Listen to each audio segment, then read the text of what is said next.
The first part I'm going to design is going to be the bed. It's approximately 6 by 9 inches, similar to other 3D printers such as a MakerBot.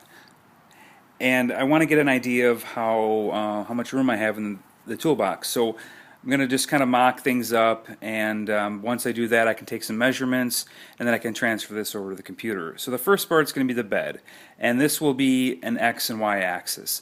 I took this piece of ABS plastic, and I put it in the toolbox and kind of moved it around, and figured out that the most efficient way for this build is going to be the X and Y axis move the bed, and then the Z-axis will control the hot end. So all we have is ABS plastic that was drilled, and that was bolted on with a couple of screws, a couple of bolts to this 3D printed carriage from another 3D printer that I had built a few months ago.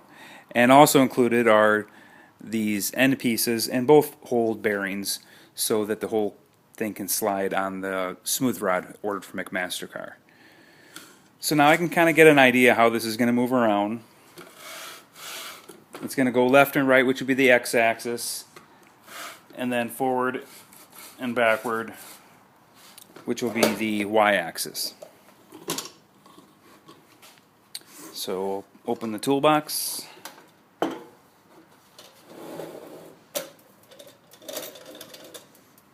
Kind of place things in here, get them ready.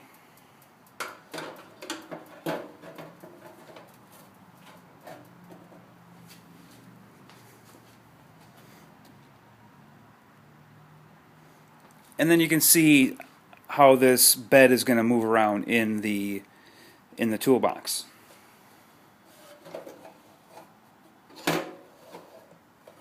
It'll be able to come all the way forward, go all the way to the left, and all the way to the right.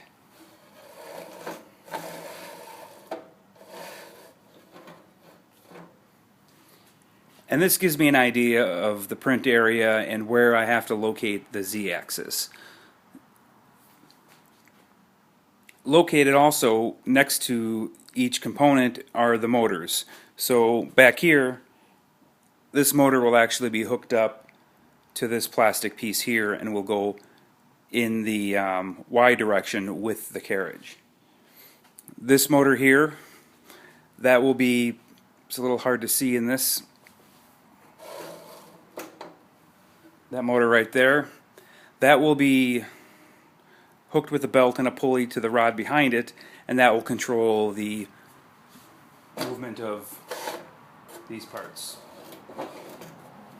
back and forth.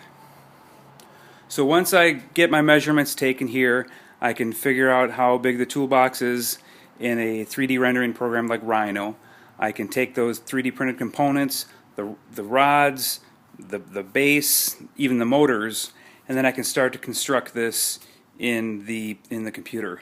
So once I have this, then I can start looking at the Z-axis and figuring out where to position the extruder, and I'll be showing that next.